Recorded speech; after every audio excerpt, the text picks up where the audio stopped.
दोस्तों, अगर आपने भी रिंग एप्लीकेशन पे लोन ले रखा है और किसी इमरजेंसी के कारण अगर आप रिंग एप्लीकेशन की रिपेमेंट नहीं कर पा रहे, तो ये वीडियो आपके लिए काफी ज्यादा हेल्पफुल हो सकती है। अब दोस्तों, काफी लोग क्या करते हैं कि जब उनको पैसों की जरूरत पड़ती है तो वो किसी भी एप्लीकेशन पे लोन के लिए अप्लाई करते हैं। ऐसे में हो सकता है कि आपने रिंग एप्लीकेशन पे लोन के लिए अप्लाई किया, अब आप उसकी जो रिपेमेंट है वो नहीं कर पा रहे। अब आपके मन में एक डर चल रहा है, अगर मैं रिंग एप्लीकेशन की रिपेमेंट नहीं करूंगा तो रिकवरी वाले मेरे घर में आ सकते हैं और क्या मुझे कोर्ट की तरफ से नोटिस मिल सकता है और कितना मेरा सिबिल स्कोर यहाँ पे खराब हो सकता है। दोस्तों, सबसे पहली चीज तो यहाँ पे यह कि अगर आपने रिंग एप्लीकेशन पे लोन ले ही लिया है तो आपको बिल्कुल भी डरने की जरूरत नहीं है। दोस्तों, होता क्या है कि जब भी हम रिंग एप्लीकेशन पे लोन लेते हैं और जिस दिन भी हम उसकी ईएमआई को डिले करते हैं तो रिंग एप्लीकेशन की तरफ से हमारे को काफी सारे फोन आते हैं। फोन में ये बोला जाता है कि आपने रिंग एप्लीकेशन पे लोन ले रखा है और आप उसकी जो रिपेमेंट है वो टाइम से कर दो। जब हमारे पास पैसे नहीं है तो हम रिपेमेंट कहां से करेंगे। उसके बाद क्या होता है कि जब वो रिंग एप्लीकेशन वाले फोन करते हैं ना, तो हम फोन उठाना बंद कर देते हैं।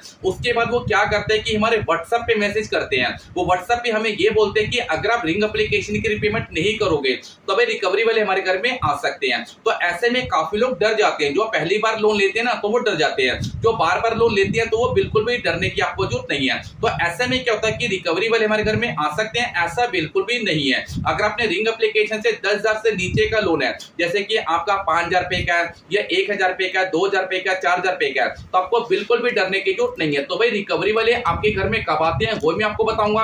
अब सेकंड ऑप्शन यहाँ पे ये निकल के आता है कि अगर हम रिंग एप्लीकेशन की रिपेमेंट नहीं करते तो क्या कोर्ट की तरफ से मुझे नोटिस मिल सकता है। तो भाई ये बात की है कि हाँ, आपको कोर्ट की तरफ से नोटिस मिल सकता है। पर कोर्ट की तरफ से नोटिस आपको कब आता है? कोर्ट की तरफ से नोटिस आपको जब आता है कि जब आपका जो लोन है वो 10,000 से ऊपर का है, जब आपका जो लोन है 10,000 से ज्यादा है। तो ऐसे में हो सकता है कि आपको कोर्ट की तरफ से नोटिस भी मिल सकता है। तो यहाँ पे मैं आपको एक ही बात कहूंगा, अगर आपने लोन लिया है तो भाई कहीं से भी आप पैसे ले दे के आप इनका जो लोन है वो क्लियर कर दो। उसके बाद क्या होता है कि अगर हम रिंग एप्लीकेशन का लोन नहीं भरते ना तो रिंग वाले आपका क्या करेंगे, आपका जो सिबिल स्कोर है वो खराब कर देंगे। भाई सिबिल स्कोर तो आपको खराब होगा, क्योंकि भाई किसी भी एप्लीकेशन पे अगर आप लोन ले लेते हो तो उसकी जो रिपेमेंट है वो आपको करनी पड़ती है। पर काफी लोग क्या करते हैं कि जानबूझ के उसकी रिपेमेंट नहीं करते। अगर आप ऐसा करते हैं तो आपका जो सिबिल स्कोर है वो पूरे तरीके से खराब हो जाएगा। तो फ्यूचर में आपको कहीं से भी लोन नहीं मिलेगा। आपको ऐसी गलती बिल्कुल भी नहीं करनी, क्योंकि अगर आप उसकी ईएमआई को डिले करते हैं, अगर आपकी ईएमआई बैंक से कटती है तो भाई ऑटो डेबिट का आपको चार्ज भी देना पड़ सकता है, जिसकी पेनल्टी आपको 450 लेके 500 रुपए लग सकती है। तो मैंने आपको चारों चीजें बता दी। अगर आपने लोन लिया है तो आप उसकी रिपेमेंट कर दो। रिकवरी एजेंट कब आते हैं, नोटिस आपको कब मिलता है, सिबिल स्कोर आपका कब खराब होता है, तो मैंने सारा आपको यहाँ पे बता दिया। अगर आपको इस एप्लीकेशन के बारे में कुछ भी पूछना है तो आप मुझे कमेंट सेक्शन पे कमेंट कर